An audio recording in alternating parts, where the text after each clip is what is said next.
ज्या दिवशी सुट्टी असते ना, त्या दिवशी असं वाटतं, की आज ना घरात कसंच नको बसायला पाहिजे आणि कुठं तर ना आपण आज दिवसभर मस्त असं फिरायला जायला पाहिजे. तिकडेच आपण थोडा एन्जॉय केला पाहिजे, बाहेरच जेवण केलं पाहिजे. असं मलाच काय प्रत्येकालाच वाटत असेल, की एक दिवस सुट्टी भेटते, तर त्या दिवशी ना आपण आपल्यासाठी थोडा टाईम दिला पाहिजे आणि त्या दिवशी ना आपण मनसोक्त एन्जॉय केला पाहिजे. माझंही तसंच होतं. आज ना आम्हाला म्हणजे आमचा अचानकच प्लॅन ठरला होता, की आज ना थोडं फोटोशूट करायचं. त्यामुळे सकाळी ना सगळे कामे पटापट आवरली, घरातली साफसफाई केली आणि नंतर आम्ही ना वैष्णोदेवी मंदिर गार्डनमध्ये आलो होतो. हे गार्डन ना खरंच खूप छान आहे आणि आम्हाला ना आमच्या घरापासून जवळही पडतं. त्यामुळे ना इथं यायला मला तर खरंच खूप आवडतं आणि आम्ही एम-आय-डी-सीमध्ये राहत असल्यामुळे दुसरं काही इथं लोकेशन पण नाहीये. त्यामुळे हे लोकेशन आम्हाला जवळही पडतं आणि त्यामुळे ना हे आमच्या खूप आवडीचं झालेलं आहे. त्यामुळे इथं ना यायला खरंच खूप छान वाटतं आणि इथलं वातावरण ना खरंच खूप छान आहे आणि आज तर पावसाचं वातावरण झालं होतं.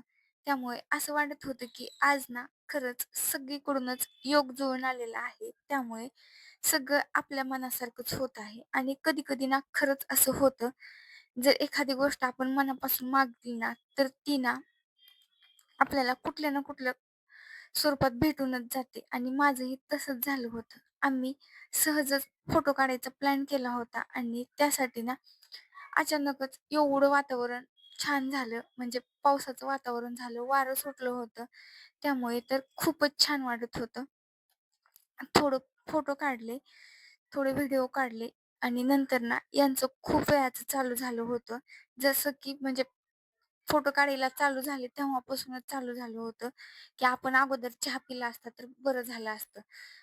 मग काय सगळं बाजूला ठेवलं आणि अगोदर चहा घेतला. तो झाल्यानंतर म्हणलं आता बाहेर आलेलोच आहोत. आता डबल घरी जाऊन वापस येणं तर काही परवडणार नाही.